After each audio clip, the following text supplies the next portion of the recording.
Welcome back to Environmental Station Alpha.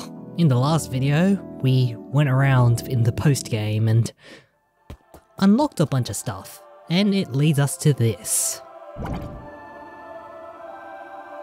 Our reward for getting this far as anything is concerned, is a boss fight, essentially. Immediately, right off the bat, the main gimmick to this battle is to avoid the various hazards that are thrown at us. You can see that I'm rapidly firing in order to prevent it from touching the ground. Just like that. And the hazards change every time you complete a phase. Of course, if you don't manage to get it right, you will end up in a kind of long-winded phase that will last quite a long time and will deal a lot of damage to you. So that's why, for the most part, I'm willing to take damage, just to make sure that I get it right. Aside from that, there's not really much to say, except it's probably one of the hardest bosses around if you don't know what to do. As you can see, I got pretty lucky there. But as a reward, we get to go somewhere. You may or may not have seen this already on your first playthrough, but here we have it, a key. We have now taken one step.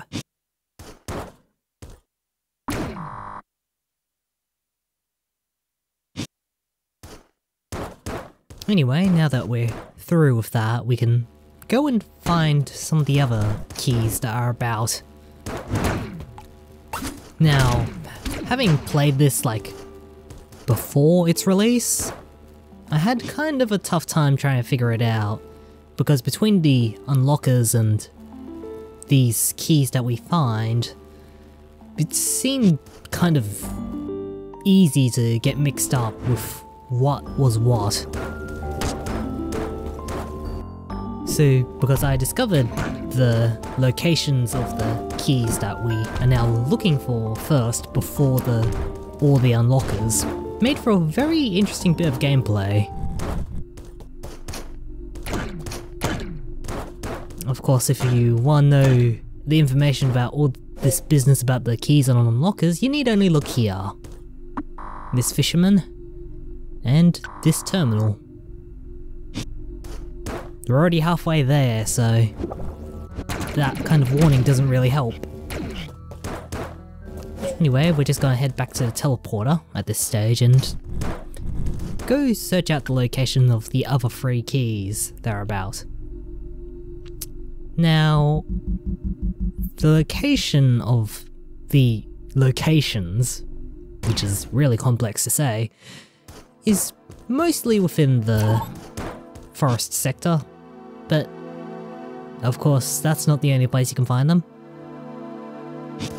Just checking the map briefly to make sure we're in the right place, and we can pretty much do that so long as we just go through that room where we faced Spore Spawn equivalent, except quite a bit harder. Having not been here for a while, it makes it a bit of a challenge to go through here. Have to go over and activate the switch, then go around.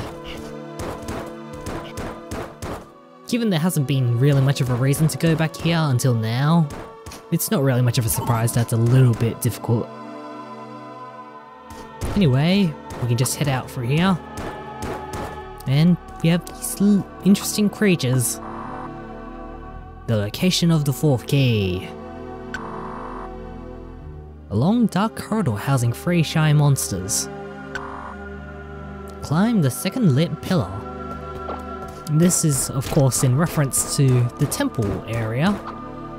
Untouched, but also houses the key. It's not the only key though.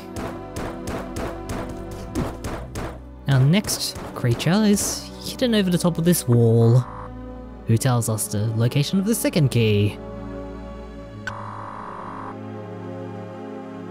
3 blue circles floating over a fiery challenge. Sometimes you can just phase through the air. Interesting. Of course, this that's pretty much the last location of the key for the time being. And the last creature only provides us a means in which to translate the language that's been spoken.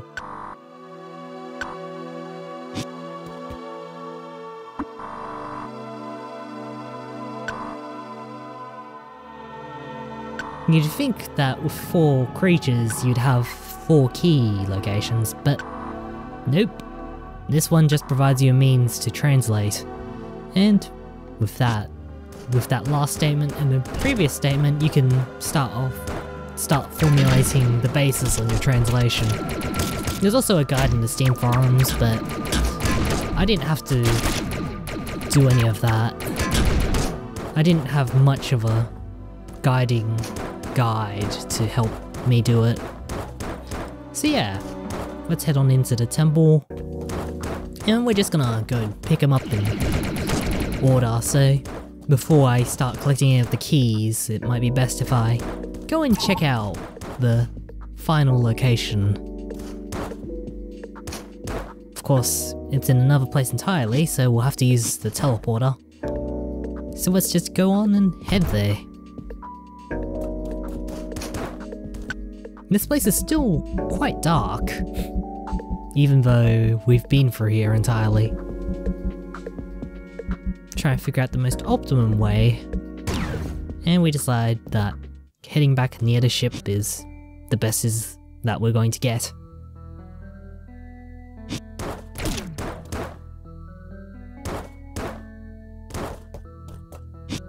It's almost a pity that the ship itself isn't a save point.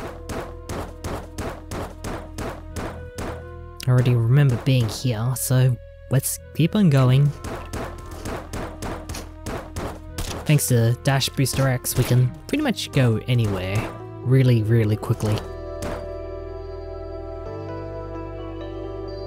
Pretty sure that dashing vertically downwards is not as fast as just simply dropping though.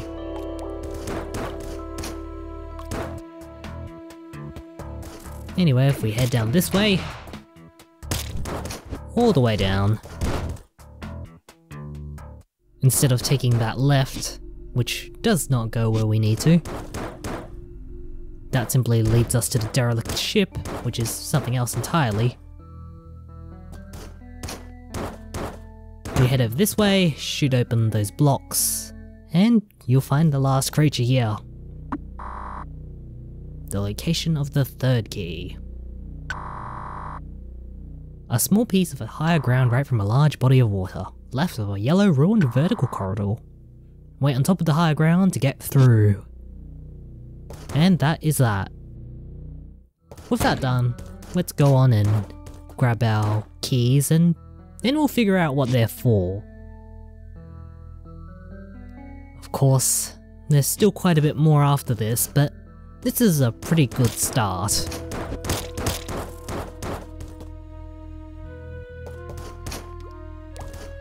You're lucky that I'm here to do this, else you'd probably be stuck. We'll just head on back up and take a teleport out of here. Of course, we can't simply go back the way we came, so we have to go up here instead.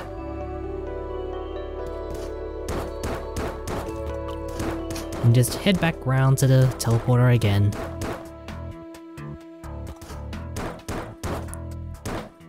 Now, as far as locations go, the first one's kind of tricky to pull off. First of all, we need to head to the volcanic sector. Not this particular one that I head to. You just need to jump around. The one just around about here. You need to find those blue circles near the save point to actually get to it. But as well as that, you'll also run across another thing, in that if you're too close to the wall, you'll end up getting kind of stuck. with going backwards and forwards between the two different rooms. In fact, it shows up when I try it the first time. You'll get a brief glimpse of the room. Like that. Before transitioning. So the trick is to stand over just a couple of blocks to the left before jumping and dashing. And of course this area has a very similar graphical look to that of Metroid. A very, very strong reminder of the Turian area. But having passed through all of that deadly stuff, we come across this. A crying face, and another key. We have now taken the second step. What that face's purpose was, we'll never know. But let's move on.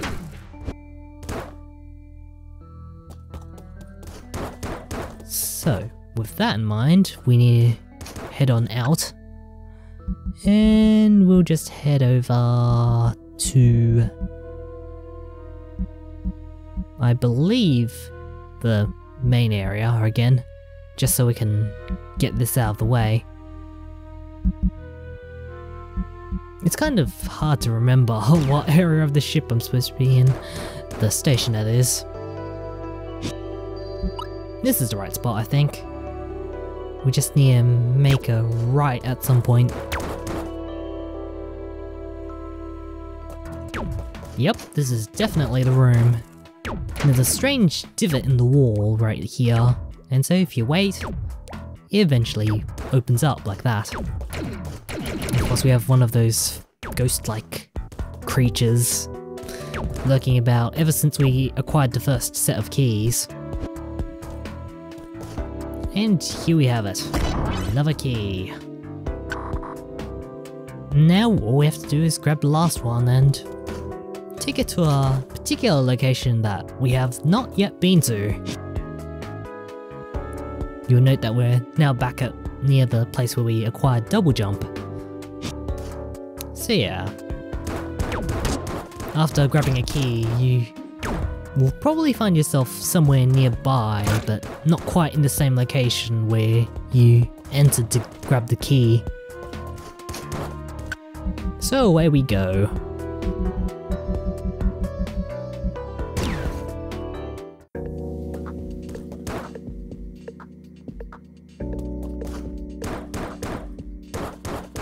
First step is up,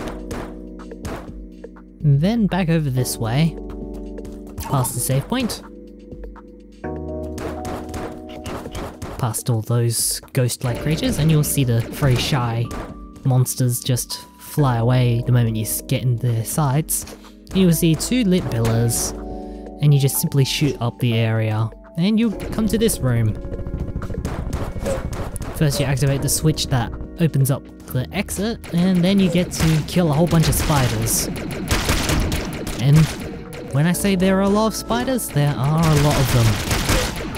And you pretty much have to get close to them in order for them to become vulnerable, so you better watch out for them.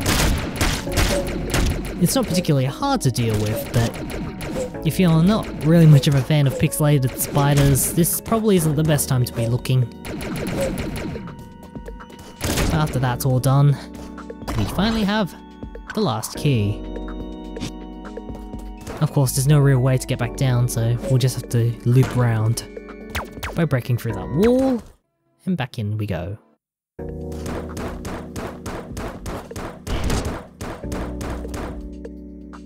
We'll catch ourselves a save, and then keep on going, because our next destination is right within this temple.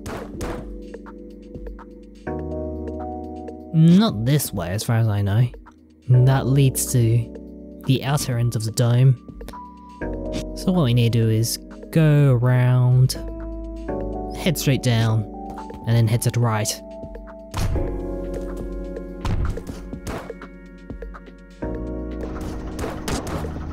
We can pass through these saw blades. It's not really much of a concern as it once was, since we've acquired all of the health tanks. And we'll just head on to the outer end of the station. And head on up. Last time we were here we did not have the Dash Booster X, so having it now is pretty important. We need to unlock this area over here which has a teleporter. So in order to do that we just dash up and go to the right. And over there is a switch. We'll activate that switch and come back round. And we'll take the teleporter.